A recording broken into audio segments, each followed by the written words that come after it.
สวัสดีค่ะท่านผู้ฟังและเพื่อนร่วมทางแสงสว่างที่รักทุกท่านนะคะยินดีต้อนรับเข้าสู่ช่อง The Key ไขความลับจักรวาลเพื่อการตื่นรู้ค่ะในคลิปนี้นะคะเราจะมาไขความลับจักรวาลเรื่อง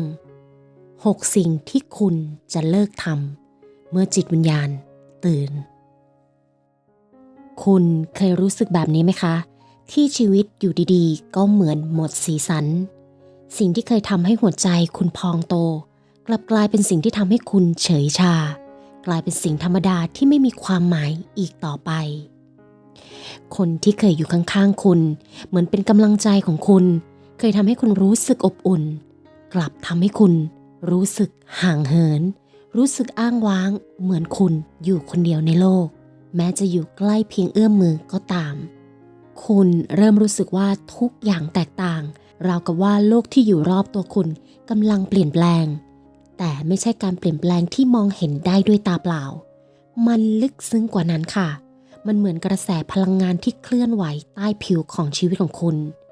ซึ่งคุณอธิบายไม่ถูกว่ามันคืออะไรแต่คุณรู้ว่ามีบางสิ่งที่ยิ่งใหญ่กำลังเกิดขึ้นกับคุณ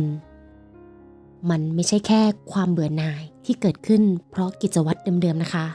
แต่มันคือเสียงเบาๆหรือสัญญาณบางอย่างที่ส่งมาจากภายในลึกสุดของคุณจนทำให้คุณถามตัวเองว่านี่ฉันกำลังเป็นอะไรฉันกำลังหลงทางหรือเปล่าหรือว่านี่คือจุดเริ่มต้นของอะไรบางอย่างที่ยิ่งใหญ่กว่านั้นในสภาวะนี้นะคะคุณจะรู้สึกว่าคุณไม่ได้เป็นคุณคนเดิมอีกต่อไปและคุณก็ไม่สามารถที่จะย้อนกลับไปเป็นตัวตนเก่าได้อีกแล้วถ้าคุณนะคะกำลังรู้สึกแบบนี้ตอนนี้อยู่ยินดีด้วยค่ะคุณอาจกำลังอยู่ในช่วงเปลี่ยนผ่านและนี่คือจุดเริ่มต้นของชีวิตที่เรียกว่าการตื่นรู้ทางจิตวิญญาณค่ะเสียงนี้ต้องการบอกอะไรคุณเสียงนี้กำลังเรียกร้องให้คุณต้องเปลี่ยนแปลงอะไรบางอย่างค่ะมันเหมือนกับการปลุกให้หัวใจของคุณตื่นขึ้นเพื่อเห็นโลกในมุมมองใหม่เข้าใจชีวิตลึกซึ้งขึ้นกว่าเดิมคุณกำลังถูกเรียกให้เป็นตัวตนที่แท้จริงของคุณค่ะการตื่นรู้ทางจิตวิญญาณมันมาพร้อมกับการเปลี่ยนแปลงทั้งงดงามและน่าหวาดกลัวคุณจะเริ่มมองเห็นภาพลวงตาตัวตนปลอมๆและก็บรรทัดฐานของสังคมที่เคยกักขังคุณไว้คุณจะเริ่มรู้สึกถึงแรงดึงดูดที่พาคุณไปหาสิ่งที่ยิ่งใหญ่กว่าจริงแท้กว่าและสอดคล้องกับตัวตนที่แท้จริงของคุณจริงๆการตื่นรู้นั้นไม่ได้มาแบบง่ายๆนะคะมันไม่ได้มีแค่ดอกไม้แล้วก็สายรุ้งเพียงเท่านั้นเพราะมันมาพร้อมกับการเรียนรู้ที่จะปล่อยวางและเสียสละบางอย่างที่คุณเคยยึดติดวันนี้ The Key จะมาแบ่งปัน6สิ่งที่คนตื่นรู้ทางจิตวิญญาณหรือคนที่มีจิตวิญญาณสูงจะค่อยๆเลิกทำค่ะซึ่งสิ่งเหล่านี้นะคะไม่ใช่แค่นิสัยหรือว่าพฤติกรรมทั่วไปแต่เป็นส่วนลึกที่ฝังแน่นในชีวิตซึ่งเรานะคะมักยึดติดไว้เพราะความกลัวความสบายหรือว่าการถูกปลูกฝังทางสังคมแต่เมื่อคุณนะคะปลดปล่อยสิ่งเหล่านี้คุณจะพบกับอิสระที่แท้จริงถ้าคุณพร้อมเปิดใจและก้าวสู่ตัวตนที่แท้จริงของคุณเรามาลองฟังกันเลยค่ะสิ่งที่คนมีจิตวิญญาณสูงจะค่อยๆเลิกทำข้อที่1นั่นก็คือเลิกต้องการยอมรับจากคนอื่นเราอยากจะให้คุณตั้งสตินิ่งพินิจพิเคราะห์ตอบคำถามที่เราจะถามคุณต่อไปนี้โดยอย่าเพิ่งมีแรงต้านใดๆให้คุณนะคะตอบตัวเองในใจอย่างจริงใจจริงๆดูนะคะว่าทุกวันนี้คุณกำลังใช้ชีวิตเพื่อใครใช้ชีวิตเพื่อให้ใครสักคนในสังคมที่ไม่รู้จักตัวคุณดีพอ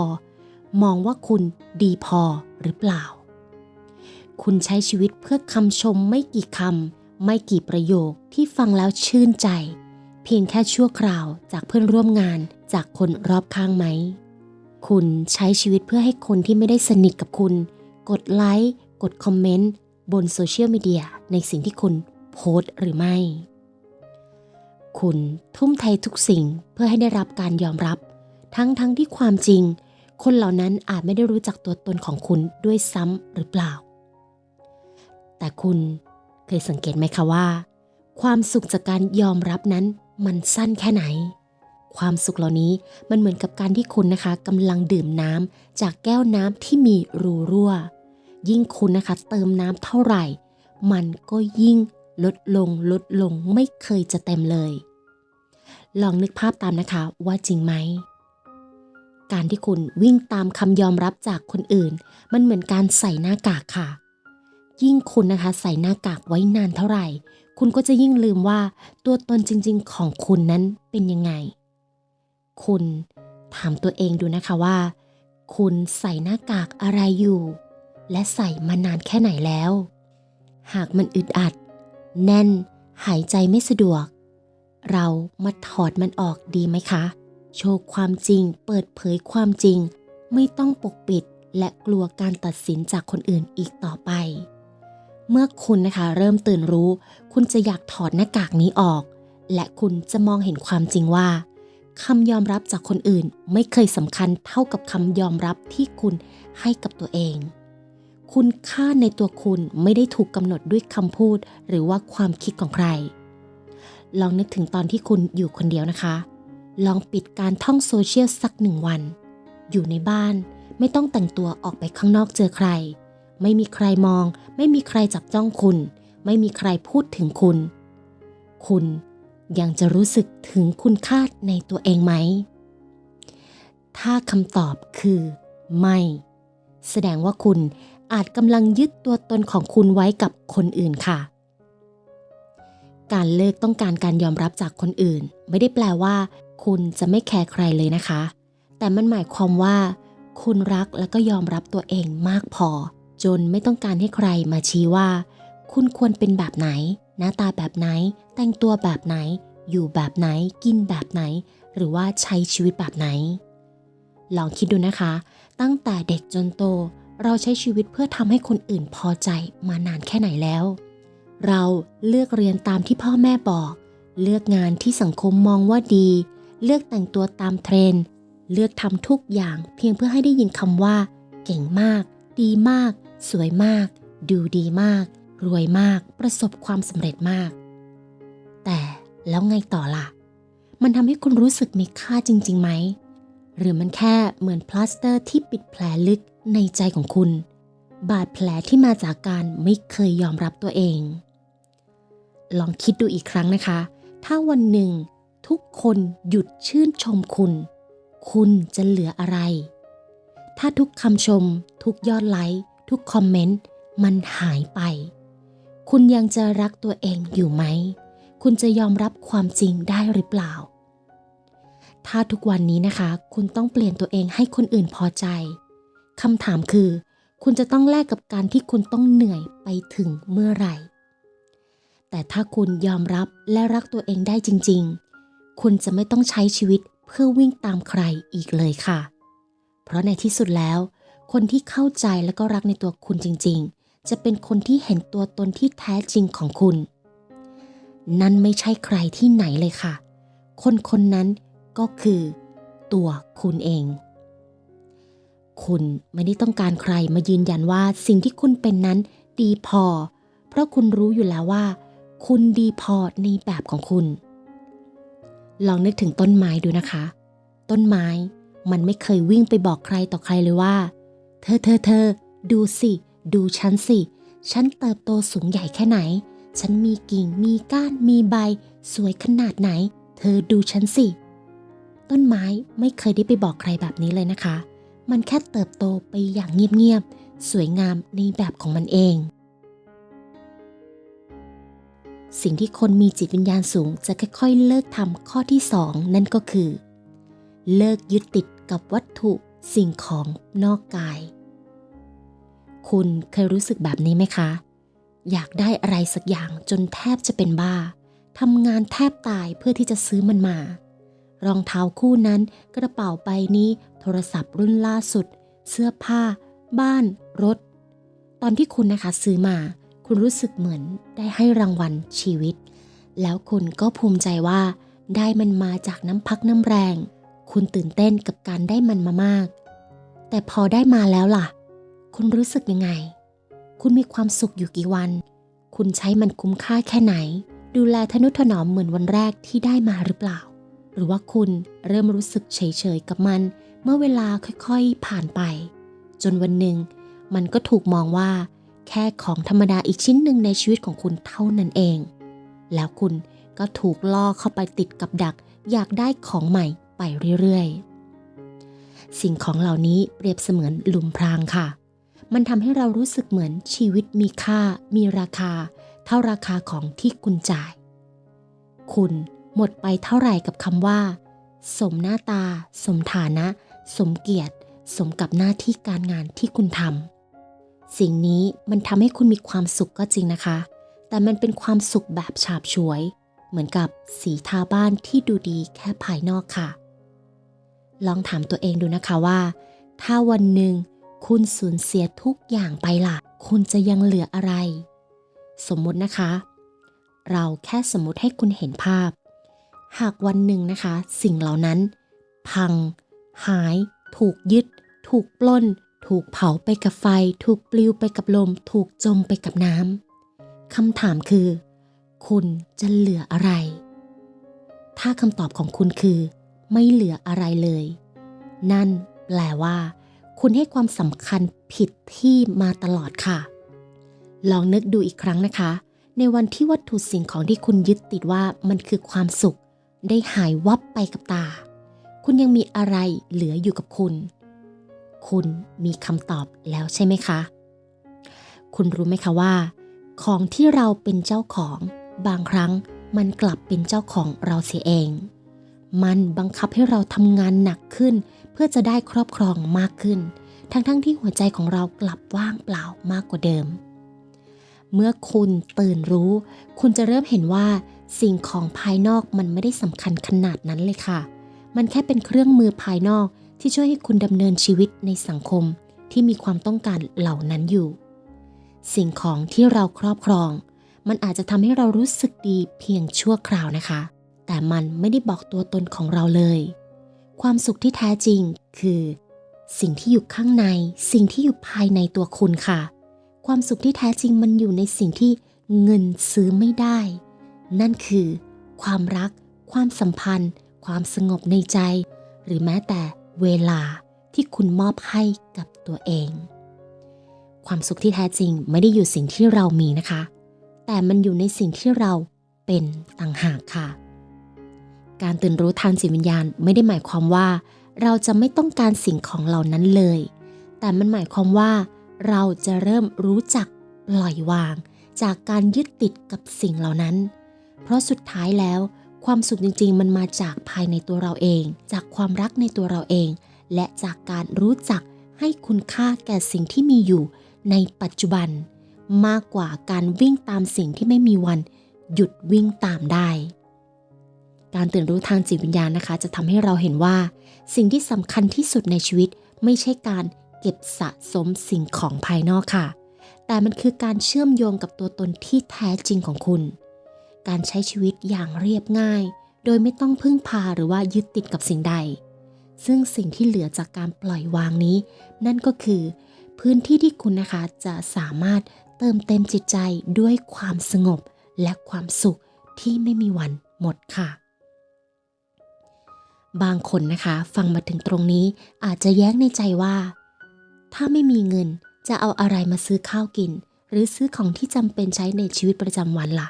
ทุกคนเกิดมาก็ต้องทำงานหาเงินซื้อของที่จำเป็นมาใช้ในชีวิตประจำวันกันทั้งนั้นทุกอย่างที่ต้องกินต้องใช้ล้วนต้องใช้เงินแลกมาทั้งนั้นต้องเอาเงินมาซื้อมาแลกกับสิ่งที่เราต้องการไม่ใช่เหรอใครจะให้ฟรีๆแน่นอนค่ะว่าในโลก3มิตินี้เราไม่สามารถปฏิเสธได้ว่าเงินมีความสำคัญในแง่ของการดำรงชีวิตเราใช้เงินเพื่อแลกกับสิ่งจำเป็นในการมีชีวิตอยู่แต่สิ่งที่ต้องเข้าใจนั่นก็คือเงินไม่ใช่ตัวกำหนดความสุขหรือความสงบภายในค่ะขีดเส้นใต้2เส้นขีดเน้นๆย้ำๆด้วยปากกาสีแดงตัวทึบๆหนาๆพร้อมวงปากกาหลายๆรอบคำนี้นะคะความสุขและความสงบภายใน ย้ำอีกทีค่ะว่าภายในเราอยากจะให้คุณลองมองให้ลึกขึ้นอีกนิดนะคะ หลายครั้งที่เราเห็นคนที่มีเงินมากมายแต่กลับไม่สามารถซื้อความสุขหรือว่าความสงบได้เลยสุดท้ายแล้วสิ่งที่มีค่าในชีวิตมันไม่ใช่สิ่งที่เราเอาไปซื้อหรือว่าสะสมเลยค่ะแต่มันคือความสามารถในการรู้จักพอเพียงและการปล่อยวางจากการยึดติดกับสิ่งภายนอกถ้าคุณนะคะลองคิดในมุมกลับกันคุณจะเห็นว่าในชีวิตประจำวันเราก็ไม่ได้ต้องการสิ่งของมากมายขนาดนั้นจริงๆหรอกสิ่งที่เราจำเป็นจริงๆย้ำอีกทีนะคะว่าจำเป็นจริงๆนั่นก็คือปัจจัย4ที่พอดีและก็พอเพียงค่ะไม่เกินตัวจนทำให้ตัวเองต้องวิ่งเต้นหามาจนจิตใจว้าวุ่นวายไม่สงบสิ่งที่จำเป็นจริงๆอาจจะเป็นแค่ความรู้สึกดีๆหรือการมีเวลาให้กับตัวเองแล้วก็คนที่คุณรักการได้พักผ่อนหรือแค่การได้ใช้ชีวิตในสิ่งที่ไม่ต้องแข่งขันกับใครเพราะการแข่งขันกับใครนี่แหละค่ะมันทำให้เราวิ่งวนหยุดไม่เป็นไม่จบไม่สิ้นสักทีลองถามตัวเองดูนะคะถ้าคุณสามารถตื่นมาในเช้าวันหนึ่งโดยไม่ต้องเป็นหนี้ใครใจไม่ต้องคิดกังวลเรื่องเงินตลอดเวลาไม่ต้องกุมขมับว่าจะหาเงินจากไหนทำงานอะไรเงินเดือนเท่าไหร่กู้ยืมจากใครใจของคุณจะรู้สึกเบาสบายแค่ไหนนี่แหละค่ะความสุขที่แท้จริงจากการยอมรับตัวเองการไม่ต้องวิ่งตามสิ่งภายนอกที่มาบอกเราว่าเราโอเคหรือว่าเราดีพอเพราะความสุขมันอยู่ที่การรู้จักอยู่กับสิ่งที่มีไม่ใช่การวิ่งตามสิ่งที่มันแค่เติมเต็มตัวตนภายนอกเท่านั้นเองการตื่นรู้ทางจิตวิญญาณไม่ได้หมายความว่าเราจะไม่ใช้เงินหรือไม่จำเป็นต้องทำงานหนักเพื่อความมั่นคงในชีวิตนะคะแต่มันหมายความว่าเราต้องแยกแยะว่าสิ่งที่สำคัญจริงๆนั่นก็คือการไม่ยึดติดกับมันเงินสามารถซื้อสิ่งของภายนอกได้แต่มันไม่สามารถซื้อความสงบหรือว่าความสุขภายในได้นี่แหละค่ะคือคีย์หลักหัวใจหลักที่เรากำลังจะอธิบายคนที่ต้านเรื่องนี้นะคะมักจะแยก2คำนี้ไม่ออกค่ะระหว่างความสุขภายในและก็ความสุขภายนอกความสุขสงบภายในจะมาจากการที่เราปล่อยวางจากการยึดติดกับสิ่งที่เรารู้สึกสุขภายนอกค่ะการปล่อยวางไม่ได้หมายความว่าเราไม่หาอะไรนะคะไม่ใช่ว่าเราไม่เอาอะไรเลยแต่หมายความว่าเราเอาแค่จำเป็นและไม่ให้มันมากำหนดชีวิตเราเงินสิ่งของเป็นเครื่องมือที่เราต้องใช้แต่ไม่ใช่ตัวตัดสินว่าเราจะมีชีวิตที่ดีหรือไม่ดีหากคุณมองกลับไปที่ชีวิตของคนที่ตื่นรู้จริงๆคุณจะเห็นว่าพวกเขาไม่ได้ทิ้งงานทิ้งการหาเงินหรือไม่ต้องวิ่งเต้นซื้อของที่หลายคนแข่งขันกันว่าต้องมีแต่พวกเขานะคะเริ่มเลือกที่จะไม่ให้ความรู้สึกกับการมีหรือไม่มีของมาบงการชีวิตพวกเขาไม่วิ่งตามสิ่งที่ไม่ใช่ตัวตนของตัวเองค่ะและไม่ให้สิ่งภายนอกมากำหนดความสุขในจิตใจของพวกเขาเพราะพวกเขารู้ว่าความสุขที่แท้จริงนั้นมันมาจากการเป็นตัวของตัวเองแล้วก็เลือกที่จะมีชีวิตที่ไม่ต้องแข่งขันกับใครลองนึกถึงคนที่คุณรักที่สุดในชีวิตนะคะสิ่งที่คุณจำได้เกี่ยวกับเขาคือสิ่งของที่เขาให้คุณหรือมันคือความรู้สึกดีๆที่เขามอบให้คุณสิ่งของหรือว่าความรู้สึกที่คุณจะจำเขาได้นั่นแหละค่ะเมื่อคุณตื่นรู้คุณจะเข้าใจว่าสิ่งที่มีค่าที่สุดในชีวิตคือสิ่งที่จับต้องไม่ได้นั่นเองถ้าคุณเริ่มรู้สึกว่าอยากเลิกกับสิ่งที่เคยยึดติดหรืออยากจะปล่อยวางจากการสร้างภาพของชีวิตที่สมบูรณ์แบบเรายินดีด้วยค่ะเพราะมันแสดงให้เห็นว่าคุณกำลังเริ่มตื่นรู้แล้วจิตวิญญาณของคุณกำลังยกระดับแล้วและมันจะพาคุณไปสู่เส้นทางที่เต็มไปด้วยความสงบความรักและความจริงใจที่คุณเองก็ค้นพบจากภายในตัวคุณเองค่ะสิ่งที่คนมีจิตวิญญาณสูงจะค่อยๆเลิกทำข้อที่3นั่นก็คือเลิกพยายามควบคุมทุกอย่างคุณเคยพยายามทำให้ทุกอย่างเพอร์เฟกต์ไหมคะพยายามทำให้คนรักเป็นอย่างที่เราต้องการ พยายามบังคับสิ่งต่างๆให้เป็นไปตามแผนแต่ในที่สุดคุณก็ได้เรียนรู้ว่าชีวิตมันไม่เคยอยู่ในมือคุณเลยสิ่งที่เรานะคะคิดว่าเราควบคุมได้มันเป็นแค่ภาพลวงตาค่ะทุกอย่างมันมีเส้นทางของมันเองและแทนที่ผลลัพธ์นะคะจะเป็นไปอย่างที่หวังมันกลับสร้างความเครียดแล้วก็ความกดดันให้คุณแทนการตื่นรู้นะคะมันจะทำให้คุณเข้าใจว่าชีวิตไม่ได้อยู่ในกำมือของเราค่ะ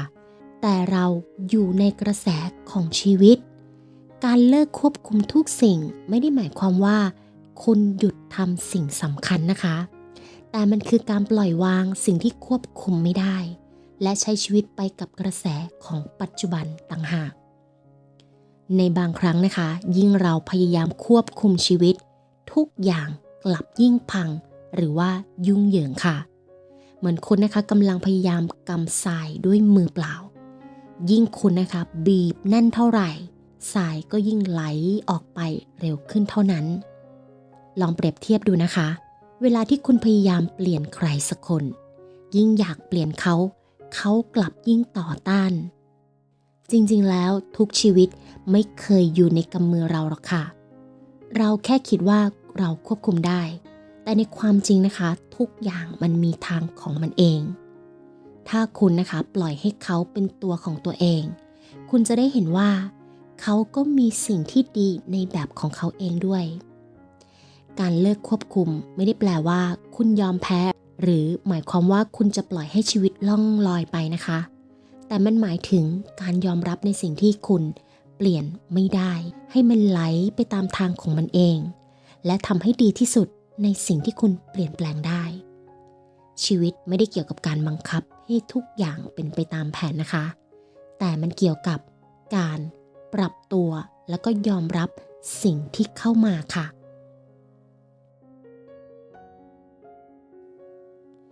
สิ่งที่คนจิตวิญญาณสูงจะค่อยๆเลิกทำข้อที่ 4นั่นก็คือเลิกความสัมพันธ์ที่ทำร้ายจิตใจเคยมีใครในชีวิตคุณไหมคะที่ทำให้คุณรู้สึกว่าคุณไม่ดีพอคุณต้องเปลี่ยนตัวเองเพื่อให้เขาพอใจหรือบางครั้งนะคะเขาอาจทำให้คุณรู้สึกหมดพลังคุณรู้ทั้งรู้ว่าคนบางคนไม่ดีกับคุณแต่คุณก็ยังเลือกที่จะอยู่เพราะอะไรเพราะคุณกลัวการอยู่คนเดียวใช่ไหมเพราะคิดว่าเขาจะเปลี่ยนแปลงหรือเปล่าหรือเพราะคุณรู้สึกว่าคุณจะไม่มีใครอีกแล้วแต่ความจริงก็คือคุณรู้ไหมคะการอยู่ในความสัมพันธ์แบบนี้การอยู่กับคนที่ดึงคุณลงต่ำแบบนี้มันเหมือนกับว่าคุณกำลังแบกก้อนหินหนักๆเอาไว้ค่ะ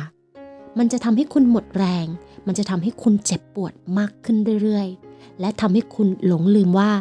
คุณสมควรได้รับอะไรที่ดีกว่านี้เมื่อคุณนะคะเริ่มตื่นรู้คุณจะค่อยๆกล้าปล่อยคนที่ไม่ใช่ออกจากชีวิตไปบางครั้งการปล่อยมือมันไม่ใช่เพราะว่าคุณยอมแพ้นะคะแต่เพราะคุณรักตัวเองมากพอถึงแม้มันจะเจ็บในช่วงแรกแต่สุดท้ายมันจะทำให้คุณได้พื้นที่ว่างสำหรับคนที่เหมาะสมกับคุณจริงๆคุณจะรู้ว่าคนที่ควรอยู่ในชีวิตของคุณคือคนที่ช่วยให้คุณเติบโตไม่ใช่คนที่ทำลายคุณสิ่งที่คนมีจิตวิญญาณสูงจะค่อยๆเลิกทำข้อที่ 5นั่นก็คือเลิกเปลี่ยนตัวเองเพื่อคนอื่นคุณเคยพยายามเปลี่ยนตัวเองเพื่อให้คนอื่นรักคุณไหมคุณเคยทำอะไรที่ขัดกับหัวใจตัวเองสิ่งที่ไม่ใช่ตัวเองหรือเปล่าอย่างเช่นเปลี่ยนวิธีพูดเปลี่ยนความคิดเปลี่ยนรูปร่างหน้าตาเปลี่ยนตัวตนเปลี่ยนวิถีชีวิตหรือแม้กระทั่งฝืนทำสิ่งที่คุณไม่เชื่อเพียงเพื่อให้คนอื่นพอใจแต่ทุกครั้งนะคะที่คุณทำแบบนั้นเราอยากจะบอกคุณว่าคุณกำลังหลอกตัวเองและกำลังหลอกเขาไปพร้อมๆกันค่ะเมื่อคุณตื่นรู้และมีจิตวิญญาณสูงขึ้นคุณจะเข้าใจว่าความรักที่แท้จริงมันเริ่มจากการรักตัวเองค่ะคุณจะเริ่มรักตัวเองในแบบที่คุณเป็นและคุณจะไม่กลัวที่จะเป็นตัวเองอีกต่อไปเพราะคุณรู้ว่าใครคือคนที่ควรอยู่ในชีวิตของคุณ คุณจะค่อยๆหยุดลดคุณค่าของตัวเองเพื่อให้คนอื่นรักเพื่อให้คนอื่นสนใจหรือว่าพอใจคุณจะยอมรับและก็รักในสิ่งที่คุณเป็นไม่ใช่สิ่งที่คุณแซงหรือสิ่งที่คนอื่นอยากให้คุณเป็นเมื่อคุณนะคะกล้าที่จะเป็นตัวของตัวเองคุณจะดึงดูดคนที่รักคุณในแบบที่คุณเป็นจริงๆเข้ามาในชีวิตค่ะและนั่นก็คือสิ่งที่คุณสมควรที่จะได้รับสิ่งที่คนมีจิตวิญญาณสูงจะค่อยๆเลิกทำข้อที่6นั่นก็คือเลิกกลัวความตายค่ะความตายฟังดูน่ากลัวนะคะแต่จริงๆแล้วมันคือครูผู้ยิ่งใหญ่ของเรามันสอนให้เราเห็นว่าทุกวันมีค่าแค่ไหนความตายทำให้เรากล้าที่จะใช้ชีวิตในแบบที่เราอยากจะเป็นความตายคือสิ่งที่เตือนให้เราเห็นว่าชีวิตนั้นสั้นและมีค่ามากแค่ไหนคุณเคยรู้สึกไหมว่าการกลัวความตายคือสิ่งที่คอยกดทับชีวิตเราหลายคนนะคะกลัวความตายจนใช้ชีวิตด้วยความวิตกกังวลคอยหลีกเลี่ยงการพูดถึงหรือว่าคิดถึงมันเพราะเรากลัวว่ามันจะมาถึงเร็วเกินไปกลัวว่าเราอาจจะไม่ได้ทำสิ่งที่อยากทำหรือกลัวว่าชีวิตจะไม่มีความหมายถ้าชีวิตเราหมดลงก่อนที่เราจะได้ทำทุกสิ่งที่วางแผนไว้แต่สิ่งที่หลายคนยังไม่เข้าใจนั่นก็คือการกลัวความตายไม่ได้ทำให้ชีวิตของเรามีค่าเพิ่มขึ้นค่ะจริงๆแล้วความกลัวนี้กลับทำให้เราใช้ชีวิตไปด้วยความรู้สึกที่ไม่เต็มที่เราพยายามหลีกเลี่ยงการเผชิญกับความจริงแล้วก็ใช้ชีวิตแบบเกรงกลัวแต่ในขณะเดียวกันนะคะเราก็พลาดโอกาสที่จะใช้ชีวิตอย่างเต็มที่ในปัจจุบันด้วย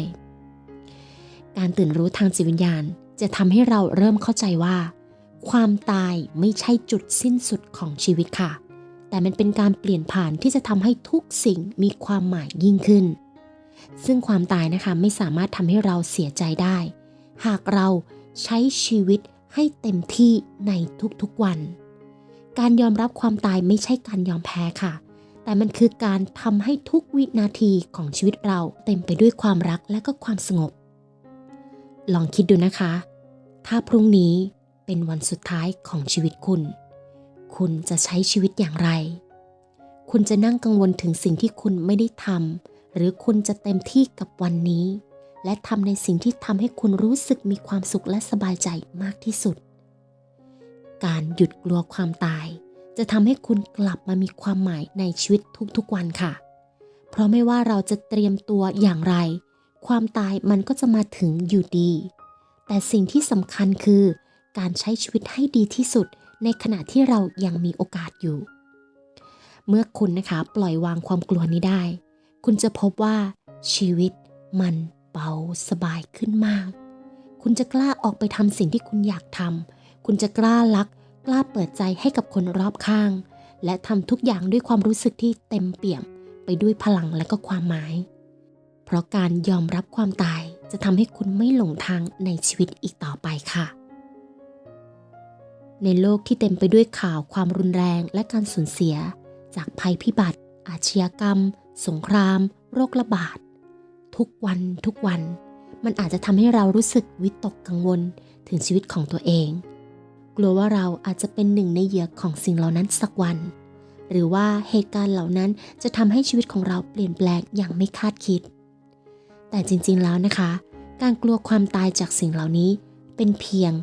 การจับจ้องไปที่สิ่งที่เราไม่สามารถควบคุมได้ค่ะสิ่งที่เกิดขึ้นในโลกนี้เป็นสิ่งที่เราไม่สามารถควบคุมได้ทั้งหมด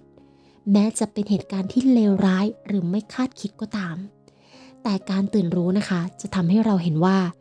ทุกสิ่งมีเวลาและก็จังหวะของมันค่ะเราสามารถเลือกที่จะใช้ชีวิตอย่างมีสติได้เพื่อไม่ให้ความกลัวนั้นครอบงำเราความกังวลและความกลัวเหล่านี้มันสามารถหลอกเราให้ลืมไปว่าทุกวันทุกช่วงเวลาที่เรามีอยู่ในตอนนี้ล้วนเป็นสิ่งสำคัญที่เราควรใช้ชีวิตอย่างมีสติและก็รับรู้ได้ว่าชีวิตของเราเต็มไปด้วยความหมายทุกวินาทีไม่ว่าจะอยู่หรือว่าจะไปสิ่งสำคัญที่สุดนั่นก็คือใช้ชีวิตอย่างเต็มที่ในขณะนี้ในวันนี้ให้มีความหมายโดยไม่ต้องรอคอยวันพรุ่งนี้ หรือชีวิตหลังความตายค่ะเพราะชีวิตที่เราใช้ไปทุกวัน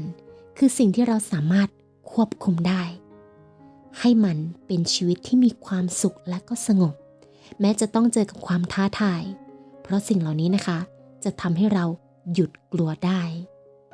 เมื่อเรานะคะยอมรับความจริงว่าเรามีชีวิตเพียงครั้งเดียวในตอนนี้เราจะไม่เสียเวลาไปกับความกลัวและก็ความกังวลอีกต่อไปทุกอย่างที่เราทำในวันนี้คือตัวกำหนดความหมายของชีวิตของเราค่ะถ้าคุณกลัวนะคะจงยอมรับมันให้ได้ยอมรับว่าทุกสิ่งไม่เป็นไปตามที่เราคาดหวังมันจะทำให้เราเริ่มเห็นคุณค่าของชีวิตในปัจจุบันได้มากขึ้นแล้วให้คุณนะคะเริ่มปล่อยวางทุกอย่างทุกความกลัวที่ทำให้คุณไม่สามารถใช้ชีวิตได้เต็มที่ความกลัวจะไม่สามารถควบคุมชีวิตของคุณได้อีกต่อไปเมื่อคุณรู้ว่าการใช้ชีวิตอย่างมีสติและก็รักตัวเองมันคือทางที่ดีที่สุดค่ะในการเผชิญกับทุกสิ่งในชีวิตเพราะว่าการเติบโตทางจิตวิญญาณคือการมองเห็นว่าเราอยู่ในโลกนี้เพื่อตื่นรู้และก็เรียนรู้จากทุกสิ่งที่เข้ามาถ้าคุณพร้อมที่จะหยุดกลัวความตายและใช้ชีวิตอย่างเต็มที่ในปัจจุบันเราขอยินดีด้วยค่ะเพราะนั่นแสดงให้เห็นว่าคุณกำลังก้าวไปข้างหน้าอย่างมั่นคงคุณเริ่มเข้าใจแล้วว่าความตายเป็นแค่การเดินทางจากสิ่งหนึ่งไปสู่อีกสิ่งหนึ่งและมันไม่ควรจะเป็นสิ่งที่ทำให้เราหยุดยั้งความสุขของชีวิตเราได้ค่ะ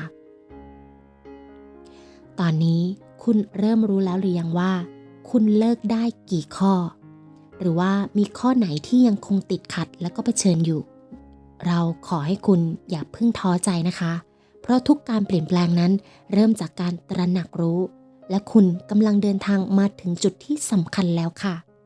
ถ้าคุณยังรู้สึกว่าเผชิญกับบางข้ออยู่อย่างหนักอย่ากลัวที่จะเริ่มต้นใหม่อีกครั้งนะคะทุกๆการเรียนรู้มันเป็นขั้นตอนสำคัญในการเติบโตของเราค่ะและมันเป็นการเดินทางที่ทุกคนนะคะมีสิทธิ์ที่จะเดินไปในทางที่ดีกว่าทุกๆความยากลำบากมันคือโอกาสที่จะยกระดับตัวเองไปอีกขั้นค่ะสุดท้ายนี้นะคะเดอะคีอยากจะฝากว่าการตื่นรู้มันเหมือนกับการปอกเปลือกหัวหอมคุณจะต้องร้องไห้คุณจะต้องเจ็บปวดแต่เมื่อเปลือกทั้งหมดถูกลอกออกคุณจะพบหัวใจของตัวเองที่แท้จริงค่ะอย่ากลัวที่จะปล่อยสิ่งที่ไม่ใช่ออกไปจากชีวิตของคุณเพราะทุกครั้งที่คุณปล่อยคุณกำลังเปิดพื้นที่ให้กับสิ่งที่ดีกว่าเข้ามาค่ะขอให้คุณกล้าพอที่จะเป็นตัวของตัวเองรักตัวเองและเชื่อมั่นในเส้นทางของตัวเองจักรวาลกำลังมองคุณอยู่ส่งความรักและก็พลังบวกมาให้คุณทุกวินาทีค่ะ The Key จะเป็นเพื่อนของคุณเสมอในเส้นทางนี้เราพร้อมที่จะเดินไปด้วยกันกับคุณเพื่อให้กำลังใจแล้วก็แบ่งปันพลังบวกที่ช่วยให้คุณก้าวข้ามทุกอุปสรรคได้อย่ายอมแพ้นะคะทุกครั้งที่คุณทำได้คุณกำลังสร้างชีวิตที่มีความหมายมากยิ่งขึ้นคุณสามารถบอกเล่าเรื่องราวของคุณเองแชร์ประสบการณ์ที่คุณได้รับเพื่อเป็นวิทยาทานแก่ผู้อื่นในการเรียนรู้แล้วก็เติบโตไปด้วยกันกับเรานะคะเพราะเราเกิดมาเพื่อเรียนรู้เพื่อมีประสบการณ์และเพื่อเปลี่ยนแปลงโลกใบนี้ให้ดีขึ้นเราคือส่วนหนึ่งของกันและกันค่ะเราคือสังคมที่เชื่อมโยงกันทุกสิ่งที่คุณเรียนรู้แล้วก็พัฒนาตัวเองไม่ใช่แค่เพื่อตัวเองเท่านั้นนะคะแต่เพื่อสังคมและก็เพื่อโลกใบนี้ด้วยเพื่อแม่ไกอาหรือแม่พระธรณีของเราผู้ที่ให้ชีวิตแล้วก็ทรัพยากรทุกอย่างที่เรามีอยู่ในตอนนี้